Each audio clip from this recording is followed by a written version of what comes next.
Wesh les potes, c'est Washo. Aujourd'hui ce qu'on va voir c'est les transversales. Plus précisément ce que vous allez faire quand vous allez recevoir une transversale. Juste avant de commencer, n'hésitez pas à me rejoindre sur Snap et sur Insta. Et je vous propose de commencer directement avec les 3 types d'actions à faire après avoir reçu une transversale.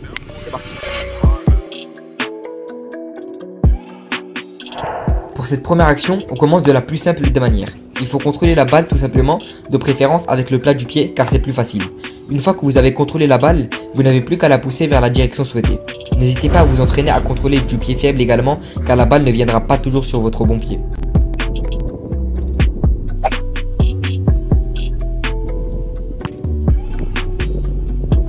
Et voilà les potes, c'est fini avec cette première action. Comme vous avez vu, elle est assez simple. En même temps, c'est le principe de mes vidéos. Les premiers exemples, c'est toujours les plus simples. Et après, plus on avance et plus ça devient compliqué. Juste avant de commencer avec le deuxième exemple, si vous aimez bien la vidéo, n'hésitez pas à mettre un petit pouce bleu. Ça ferait vraiment hyper plaisir. Ça m'aiderait beaucoup. Et ben, on peut commencer maintenant. C'est parti.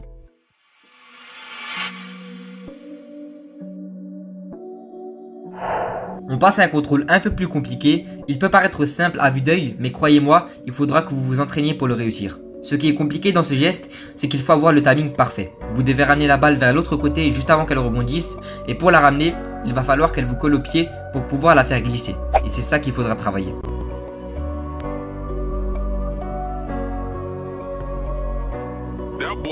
Et voilà pour la deuxième action. Donc comme vous voyez, ça se complique un petit peu plus.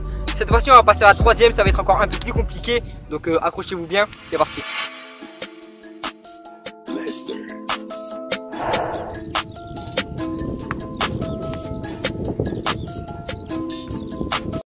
Vous voyez, quand je vous dis que c'est un geste compliqué, c'est que c'est compliqué, je mens pas. Donc pour celui-là, je vais essayer de vous décortiquer un petit peu le geste pour que vous puissiez mieux comprendre.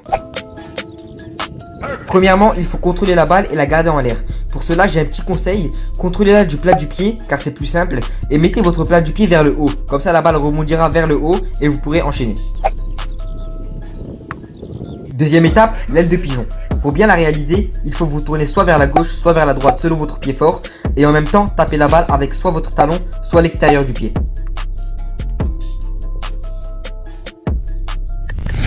Pour résumer, première étape, on contrôle la balle avec le plat du pied et en mettant son plat du pied vers le ciel pour pas que la balle tombe. Deuxième étape, on se tourne et on fait une aile de pigeon avec son pied fort pour que la balle passe au-dessus de nous. C'est un bel enchaînement, bien sûr qu'on fera très rarement car c'est vraiment compliqué, mais pourquoi pas une fois ou deux si vous voulez faire le spectacle. Et voilà les potes, c'est la fin de cette vidéo, j'espère que vous aura plu. Si vous êtes resté jusque là, n'hésitez pas à mettre en commentaire pour le mot mystère hashtag transversal. Voilà, donc si vous êtes resté jusqu'à la fin de la vidéo, vous mettez hashtag transversal en commentaire et je verrai que vous êtes vraiment un bon abonné. Pour ceux qui ne sont pas encore abonnés, n'hésitez pas à vous abonner. Pour ceux qui sont déjà abonnés, activez la petite cloche. Si vous avez aimé la vidéo, un petit pouce bleu comme j'ai dit avant. Et sur ce, à la fois pro, c'était Washo. For them to miss me.